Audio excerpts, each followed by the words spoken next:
primeiro-ministro afirma que o acordo de cooperação militar com a Rússia é perfeitamente normal e no formato que São Tomé e Príncipe tem com vários países ocidentais. Secretário Executivo da CPLP participa na sessão do Conselho de Ministros. Presidente da República recebe missionários claretianos.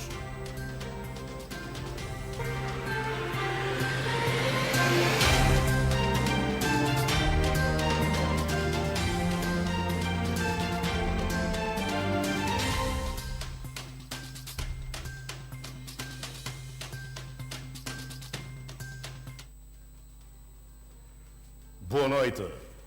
O primeiro-ministro Patrício Trovoada pronunciou-se pela primeira vez sobre o acordo de cooperação militar entre São Tomé e Príncipe e a Rússia. Em entrevista à RDP África, o chefe do governo são-tomense disse tratar-se de um acordo normal e no formato que São Tomé e Príncipe tem com vários países ocidentais. Esse acordo é um acordo perfeitamente normal, habitual. São Tomé e a Rússia temos relações antigas e, por conseguinte, um acordo de cooperação militar, mais ou menos no formato que temos com vários países ocidentais, não me parece ser algo de novo nem de preocupante. As nossas posições são claras. Se queremos fazer alguma referência à situação da Rússia na cena internacional no que diz respeito ao conflito com a Ucrânia, nossa posição foi sempre muito clara de condenação da invasão militar da Rússia em relação à Ucrânia no quadro de um conflito existente entre eles. Fomos claros, não só nas declarações, mas nas nossas votações nas Nações Unidas, e isso não dá espaço para qualquer dúvida. Agora, não deixamos de ser amigos da Rússia, como somos amigos da Ucrânia. Não deixamos de pretender cooperar com todos os países que, por exemplo, afirmam-se prontos a lutar contra o terrorismo, lutar contra todas as espécies de ameaças e transnacionais, nomeadamente ligadas ao crime. Não deixamos também de procurar junto de todos os parceiros os apoios necessários para fortalecer as nossas próprias forças de defesa e segurança. Como sabem, não se consegue equipar, treinar, apetrechar as forças de defesa e segurança em democracia recorrendo a crédito bancário. É através, de facto, da cooperação bilateral é que conseguimos esses objetivos. Por conseguinte, não há problemas nenhuns.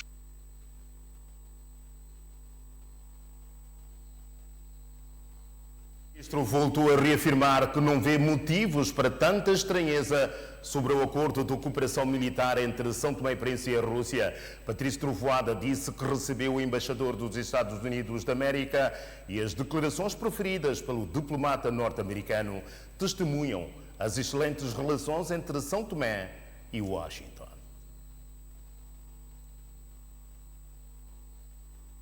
No que diz respeito à voz da América, eu não sei por que tem que se fazer ligações entre uma estação de radiodifusão e um acordo de defesa com um terceiro país. São coisas distintas. Eu, aliás, ontem estive com o embaixador americano, que eu recebi a audiência, e as declarações do próprio embaixador testemunham das excelentes relações que temos com os Estados Unidos, uma parceria em vários domínios e que tem também uma vertente militar, não é? Uma parceria que temos com Portugal e que toda a gente sabe da presença até de navios portugueses em permanência em São Tomé e Príncipe, para nós, a nível internacional, desempenhamos nosso papel também da segurança global, internacional e do Golfo da Guiné. Daí que, sinceramente, não há motivos para tanta estranheza quanto a esse acordo, que eu digo que é um acordo perfeitamente normal, pacífico, sem nada de extraordinário, e que só está aí para exemplificar a posição de São Tomé e Príncipe, que é a posição do país não alinhado, amigo de todos e respeitador dos princípios universalmente consagrados em relação ao direito internacional e ao Estado de Direito. Pode-se dizer que este acordo enquadra-se na estratégia russa de expansão no continente africano? Eu não conheço nenhuma estratégia russa de expansão no continente africano. E eu quero lembrar a muita gente que há alguns países que logo na primeira hora das nossas independências mostraram solidariedade para conosco. A Rússia não, mas a União Soviética, a China Popular, a Jugoslávia do Tito, e isso é que é também a semente das relações que nós temos com esses países. E também posso dizer que nós somos países independentes e nós não somos países que estão abertos à expansão de um outro Estado terceiro. Nós somos países independentes, soberanos, nós defendemos a nossa integridade territorial, a nossa independência política, e no âmbito daquilo que é hoje o combate de todos os países africanos, que é a independência econômica, nós estamos abertos a trabalhar com todos que querem trabalhar conosco. Depois da assinatura do acordo militar entre São Tomé e Príncipe e a Rússia, cabe agora ao governo proceder às futuras tramitações legais. Para o chefe do governo, é necessário evitar polémicas desnecessárias numa altura em que o partido MLSTP-PSD defende que o documento deverá passar pela Assembleia Nacional. Há um primeiro ato em todos os acordos e todos os contratos internacionais, que é quem negocia, quem assina.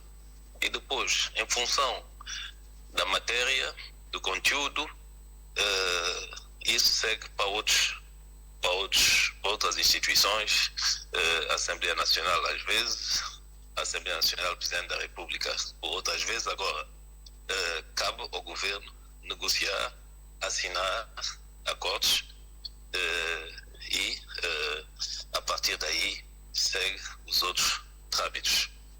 Por conseguir, mais uma vez, vamos evitar polémicas desnecessárias. Isso faz parte, eu diria, do trabalho cotidiano do governo. E a partir de quando o país vai começar a sentir os benefícios deste acordo? Sabe, nós assinamos já muitos acordos de vários tipos, de vários alcances, várias matéria.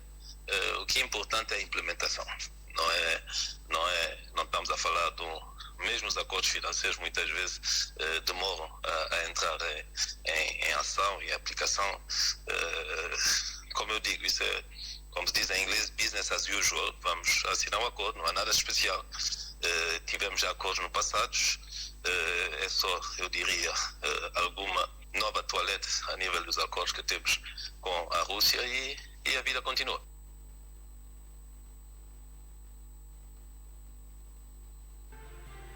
O exército são-tomense iniciou hoje a preparação combativa. Saiba mais daqui a pouco.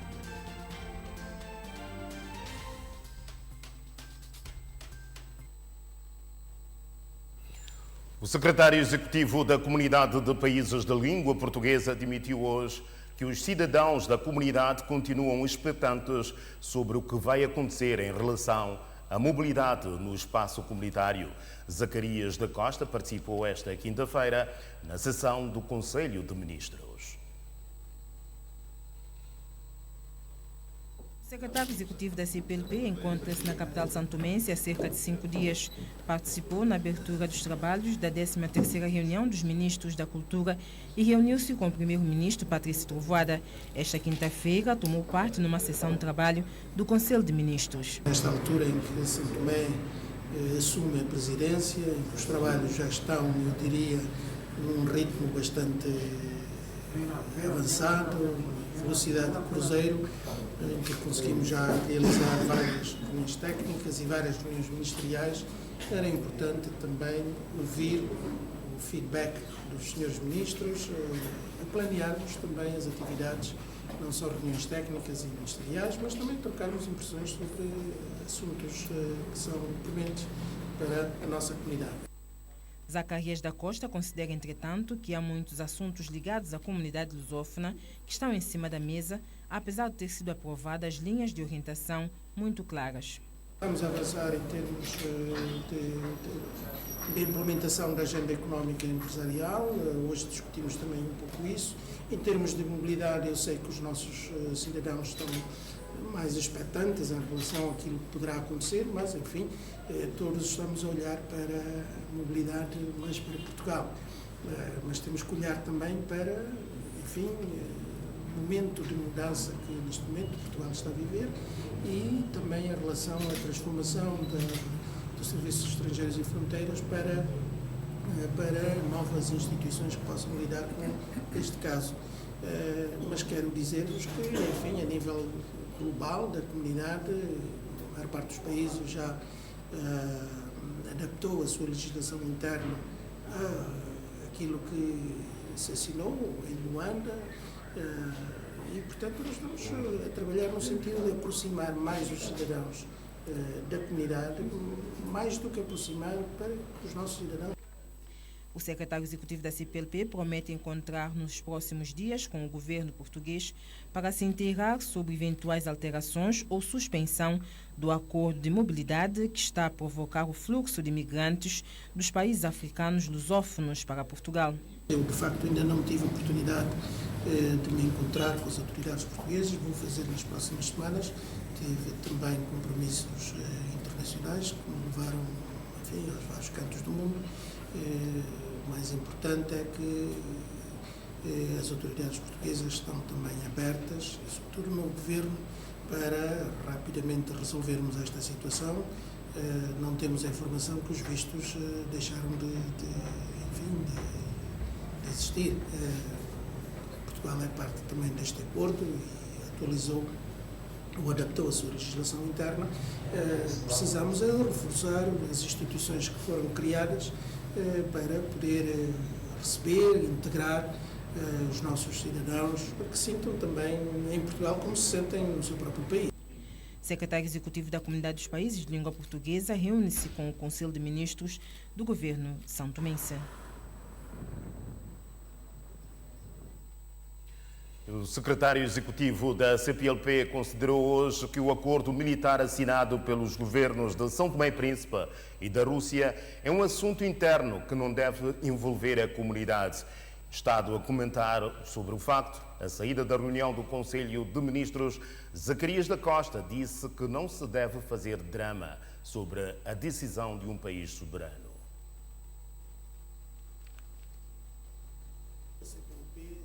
Todos são os 9 países que formam essa comunidade, tendo em conta que nós respeitamos as decisões soberanas de cada governo,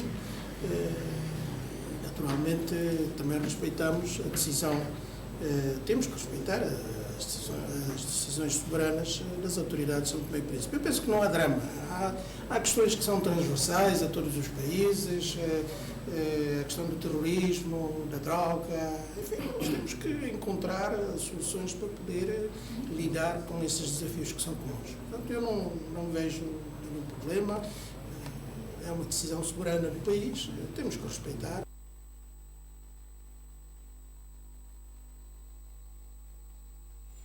E no nos estúdios, em direto, está precisamente o secretário executivo da CPLP, Dr. Zacarias. Boa noite e obrigado pela sua presença neste telejornal. Muito boa noite, Zé Bolsa, e também boa noite para os telespectadores que nos estão a ver da TVS. A secretário executivo da CPLP, e justamente acabamos de ver a sua reação sobre o acordo militar assinado entre a Rússia e São Tomé e Príncipe. Já vimos a sua reação relativamente a esta matéria, mas hoje, num artigo publicado pela CNN de Portugal, não é, admitem que os especialistas que este acordo pode abrir caminho para novos outros acordos com os países da comunidade e poderá pôr em causa a própria CPLP. Bom, eu normalmente, como hoje referi, não costumo e não quero comentar aspectos internos ou então aspectos da política interna dos nossos Estados-membros. Eu penso que os nossos países são soberanos e temos um princípio fundamental de não interferência nos assuntos internos de cada país. Eu penso que o mais importante, e a minha visita a São Tomé e Príncipe, é exatamente para dialogar com as autoridades são-tomenses, avaliar como é que estão a decorrer as atividades no quadro da presidência. E, portanto, eu penso que devemos olhar para o futuro, como é que devemos trabalhar juntos, olhar para os desafios que são comuns e como é que podemos, todos juntos, no quadro da nossa comunidade, responder a esses desafios. E num artigo, volto a insistir, a Rússia, os especialistas admitem que a Rússia vira-se para as ex-colónias portuguesas. Justamente hoje, quando assistimos à presença do presidente guineense Umaru Sissoko Embalo nas cerimónias na Rússia. Bom, eu também não conheço nenhuma estratégia da Rússia nesse sentido. Eu penso que nós devemos olhar para a nossa comunidade, para as estratégias que nós temos, para os espaços que nós temos que ocupar e não nos preocuparmos com os outros. Obviamente, se deixarmos os espaços vazios, os outros irão ocupar esses espaços. Mas não penso que, enfim, eu não sou especialista e, portanto, respeito a opinião dos especialistas nesta matéria e noutras matérias também, mas penso que o mais importante é que a CPLP olhe para os desafios, para os problemas que tem em frente e não interferir nos assuntos internos dos nossos Estados-membros. Ainda sobre a matéria, Sr. Secretário Executivo, o Presidente da República Portuguesa, Marcelo Rebelo de Sousa, disse ainda esta tarde que é preciso salvaguardar a unidade na CPLP, comentando justamente este acordo entre São Tomé e Príncipe e a Rússia. Bom, mais uma vez, eu não vou comentar declarações de um chefe de Estado, de um dos Estados-membros. Eu estou a representar os 9 países e nesta qualidade faço eco das preocupações que são comuns de todos os Estados. Portanto, penso que não devo, referir-me a comentários concretos, sobretudo de representantes, dos mais altos representantes de cada um dos Estados-membros. Olhando agora para a CPLP, concretamente, Sr. Secretário Executivo, quais continuam a ser os grandes desafios desta comunidade? Bom, nós vivemos num mundo em constante transformação.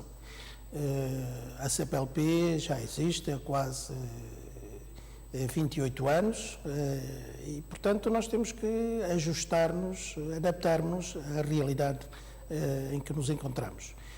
Sei que todos temos feito esse esforço, o secretariado, enfim, os Estados-membros, mas é importante olharmos então para o futuro e particularmente nos próximos meses que ainda temos pela frente da presidência são-tomense, em que o lema é precisamente a juventude e a sustentabilidade. Nós temos que olhar com seriedade como integrarmos todas as preocupações, todos os objetivos da presidência são-tomense nas atividades que desenvolvermos daqui para frente. E, portanto, esses é que são os desafios, porque, enfim, a juventude é o futuro e não basta dizermos isso, repetirmos, mas é preciso ações concretas. E um dos grandes desafios, e tenho dito isso também, é aproximar a organização, a comunidade dos cidadãos. A CPLP é dos cidadãos, a CPLP tem que ser também sentida e o seu trabalho tem que ser refletido no dia a dia dos nossos cidadãos. E está em São Tomé, tocou justamente na presidência são-tomense da CPLP, com o lema Juventude e Sustentabilidade. Já recebeu de São Tomé e Príncipe propostas de projetos, de ações a serem desenvolvidas durante esta presidência no espaço lusófono? Bom, em primeiro lugar, quero dizer que recebemos com muito agrado um plano de ação da presidência, que nós já circulamos aos Estados-membros. Essas ideias principais foram, aliás, apresentadas por Sua Excelência, o Sr. Presidente da República de São Tomé e Príncipe, quando da sua visita. Portanto, os Estados-membros é que decidem como é que poderemos integrar nos projetos.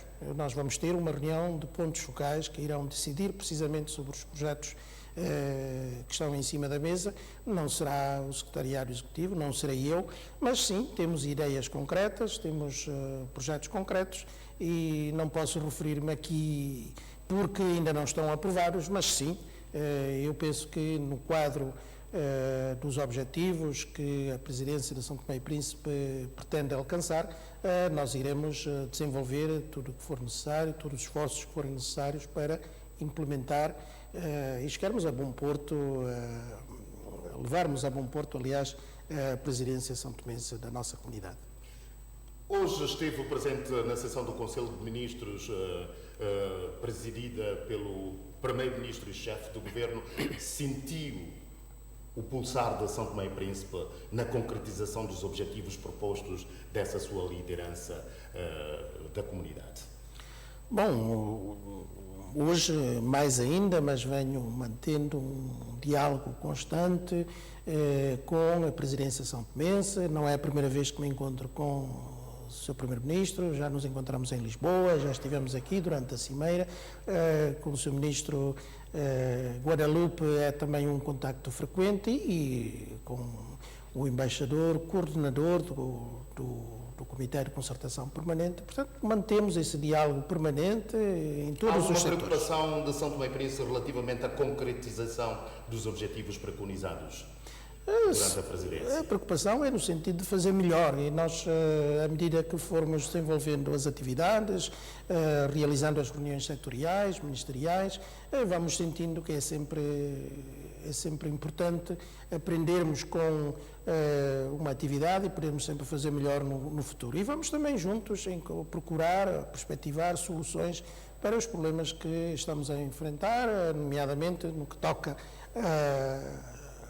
as preocupações dos jovens, ao empreendedorismo, a necessidade de dinamizarmos a cooperação económica e empresarial, a necessidade de, enfim, de correspondermos às expectativas dos nossos cidadãos em relação ao acordo de mobilidade. Vamos trabalhando esses temas e certamente que vamos conseguir os nossos objetivos.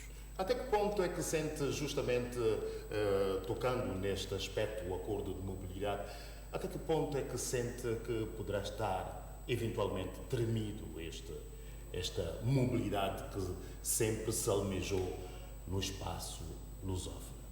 A livre circulação de pessoas e bens. Bom, eu acredito que o acordo está a avançar, que não está tremido e, naturalmente, que nós temos também que fazer uma avaliação, e avaliação não só com as autoridades de cada país, porque, enfim, nós estamos a olhar apenas para um país, e neste caso refiro-me a Portugal.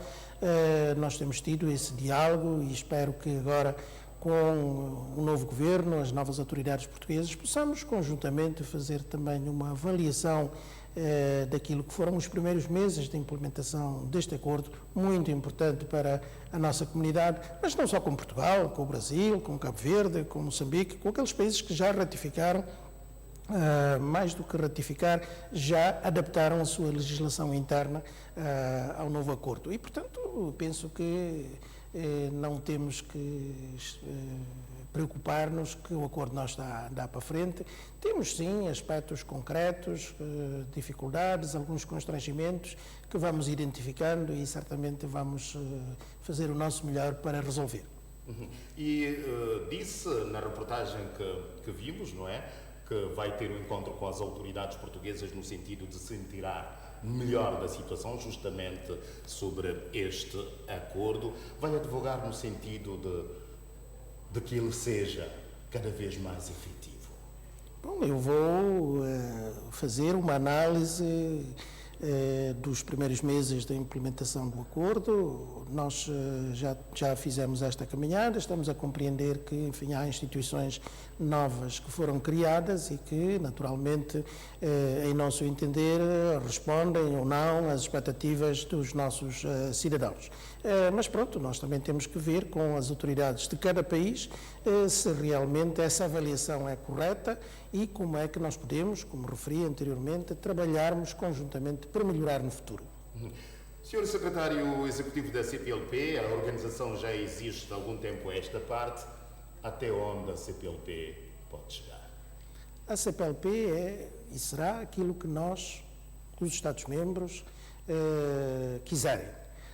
Nós temos que, certamente, fazer uma avaliação, refletir sobre esta caminhada ao longo de 28 anos e, como disse no princípio, ajustarmos-nos, adaptarmos às transformações constantes que se operam hoje no mundo.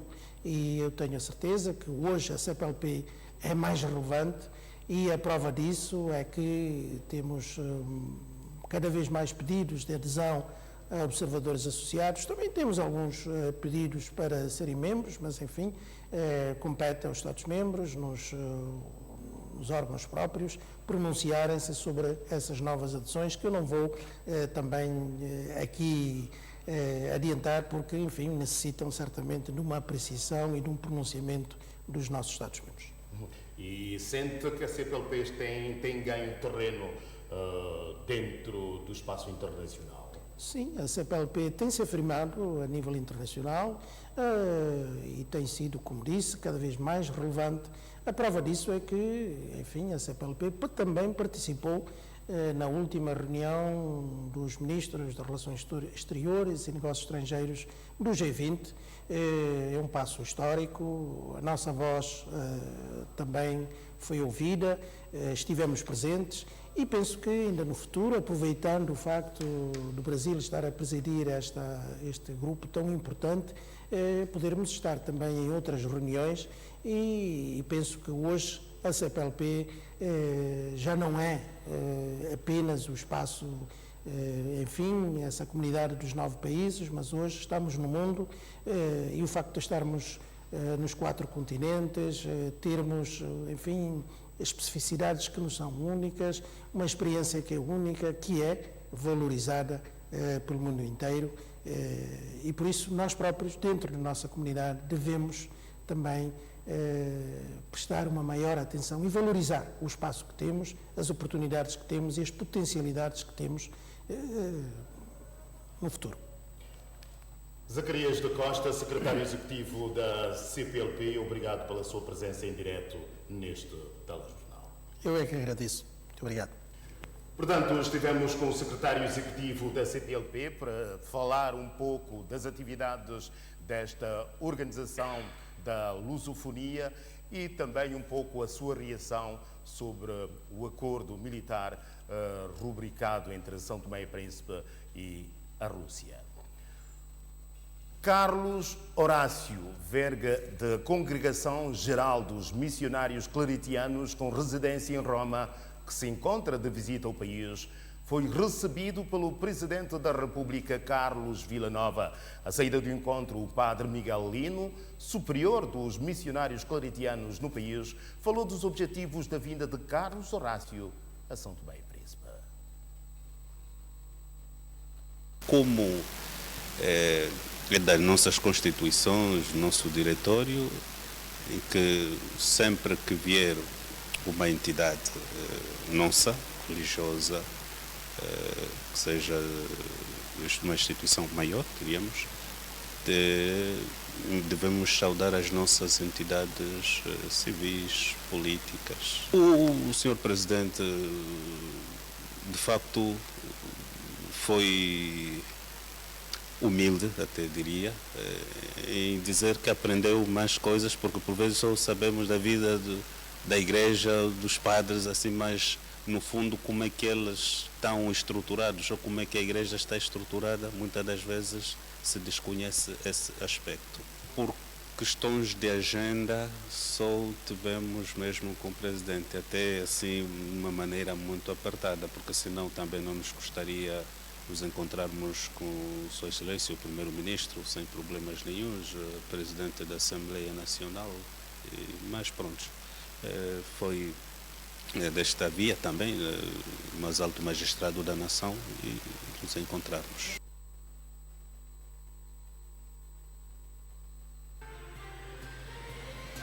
Santa Casa da Misericórdia e o Governo Regional reforçam parceria.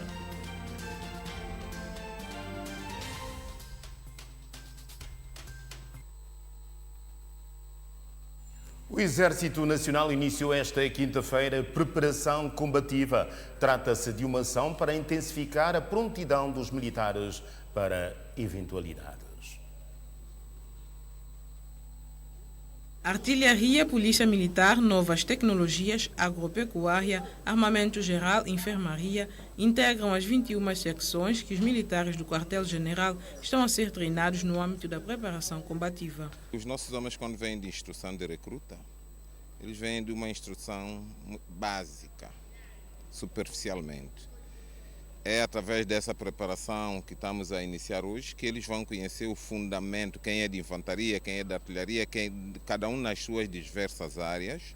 O pedreiro, o marceneiro, o carpinteiro, banda, enfermeiro, o mecânico, o especialista de armas, mecânico, os elementos de produção, todo é a partir dessas aulas que vamos ter, que eles vão aperfeiçoar mais ou fundamentar mais sobre cada um dessas questões. É agora, nesse tempo de paz, que nós preparamos para qualquer ação no tempo de guerra.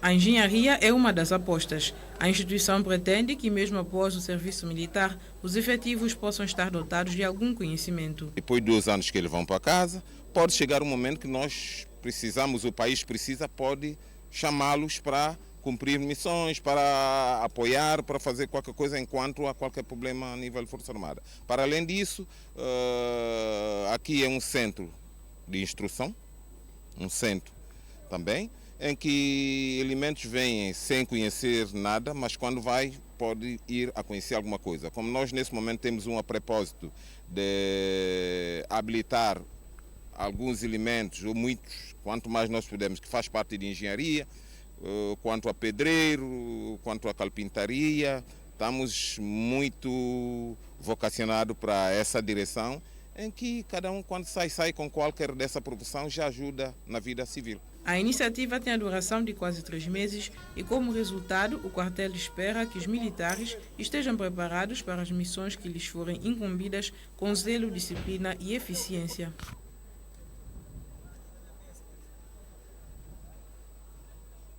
A empresa da administração de portos de São Tomé e Príncipe confronta-se com inúmeros problemas. A falta de capacidade operacional do porto de São Tomé contribui para encarecer ainda mais os custos das mercadorias que chegam às ilhas.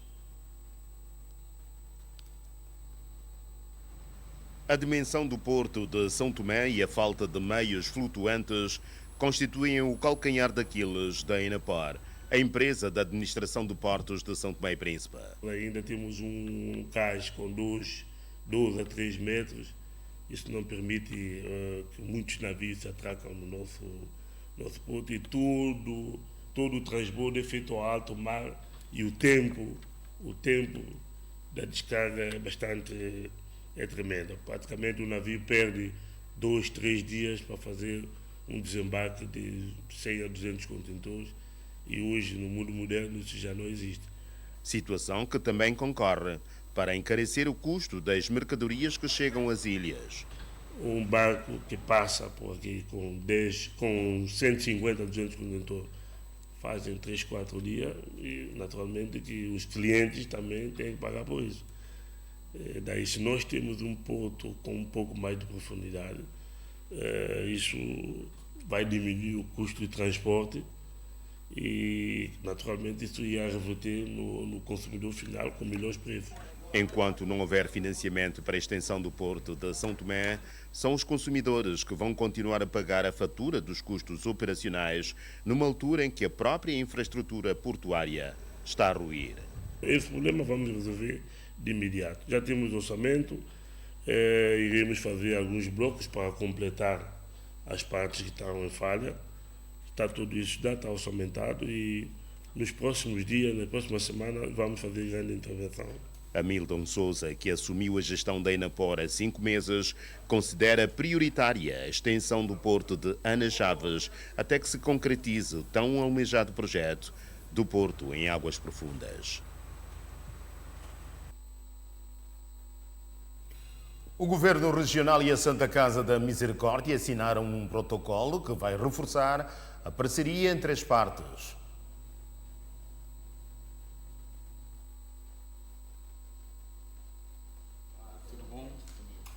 A assinatura deste protocolo estreita ainda mais uma parceria entre a Santa Casa da Misericórdia e o Governo Regional do Príncipe em áreas cruciais como saúde, assistência social e desenvolvimento comunitário.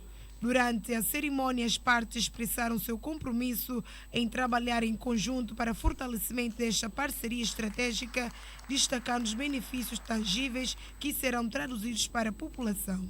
Com este protocolo, eu acredito que encontraremos formas de diversificar ainda mais os apoios e melhorar também, não só do ponto de vista daquilo que já vimos fazendo até agora, mas eventualmente aumentar, melhorar as condições de vida mesmo, né, desses nossos compatriotas. Nós entendemos as dificuldades com que o governo, tanto central como o governo regional, se depara, e temos a consciência de que sozinhos não poderão trilhar este caminho difícil, daí que estamos disponíveis para darmos o auxílio o máximo possível, não é? No sentido de irmos todos juntos resolvendo estas questões sociais, irmos todos juntos atendendo às exigências que a própria natureza nos impõe com o avançar da idade dos cidadãos e, ao mesmo tempo, também com as dificuldades próprias, não é? Umas endógenas, outras que vêm cair sobre o país, que fazem, portanto, com que o Estado não esteja em condições de atender essas necessidades, cumprindo assim a sua missão. Além disso, o presidente do Governo Regional, na sua abordagem, realçou que já existe uma parceria de longos anos entre a Santa Casa da Misericórdia e o Governo, que visam melhorar a qualidade de vida e o bem-estar dos cidadãos da Ilha do Príncipe. Já existe uma parceria, chamemos-lhe, de muitos e muitos anos, em várias vertentes, e hoje, com a assinatura deste protocolo de colaboração, quisemos também formalizar e consolidar esta parceria que esperemos, dentro das possibilidades do Governo Regional, podermos reforçar também um auxílio tão útil que sabemos que será muito bem empregue da parte da Santa Casa, que é colocar ao dispor de um serviço benéfico para nossos concidadãos. Através desse protocolo, temos caminhos abertos também para, dentro das nossas capacidades, buscarmos melhorar formas de colaboração, com partilha de meios, com intercâmbio que vai facilitar a prestação de um cuidado cada vez mais assertivo junto dos beneficiários, e o Governo Regional está, neste momento, com um sentimento também de satisfação, mas, sobretudo, de gratidão por tudo aquilo que tem sido o serviço prestado pela Santa Casa da Misericórdia. A Santa Casa da Misericórdia e o Governo Regional uniram forças e um compromisso solene, celebrando a assinatura de um importante protocolo de cooperação que teve lugar na residência oficial do governo.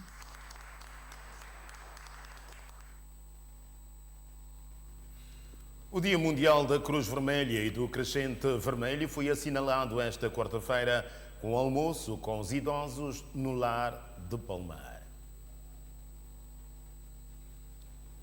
Para que o Dia Mundial da Cruz Vermelha e do Crescente Vermelho não passasse despercebido, a Cruz Vermelha Nacional promoveu um convívio no lar de idosos de Palmar.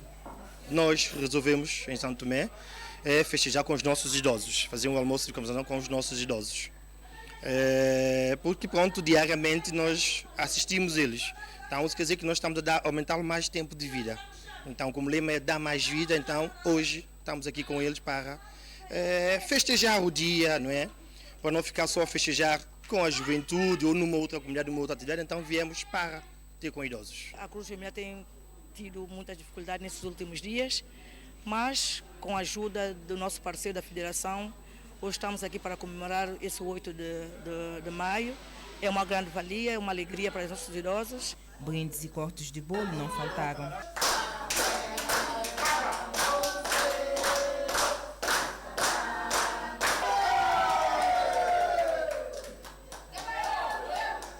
A instituição tem, à medida do possível, prestado assistências alimentares, médica e medicamentosa a centenas de idosos. Nos tempos que correm, não tem sido tarefa fácil. Nós, nesse momento, atravessamos algumas dificuldades financeiras. Quanto mais sensibilizamos as pessoas para nos apoiar, para ajudar os idosos, porque ajudar a Cruz Vermelha não está a ajudar a Cruz Vermelha só, está a ajudar a Cruz Vermelha a ajudar os outros. Porque esse é o nosso papel em Santo Tomé, ajudar os outros. Nesse campo, as pessoas vulneráveis, completamente mais as pessoas idosas. Anteriormente tínhamos muitos idosos no lar, hoje temos poucos idosos e com condições para abrigarmos mais idosos, mas não podemos fazer isso.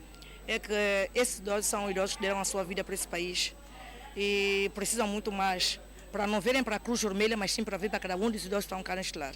Para não ver para esses idosos, para ver a Cruz Vermelha, porque as pessoas dizem, a Cruz Vermelha tem dinheiro. Sim, tudo muito bem. Mas não veio para a Cruz Vermelha, mas sim para ver para os idosos que estão aqui neste lar. Estão a sofrer muito. Mantendo a humanidade viva foi o lema escolhido para assinalar o Dia Mundial da Cruz Vermelha este ano.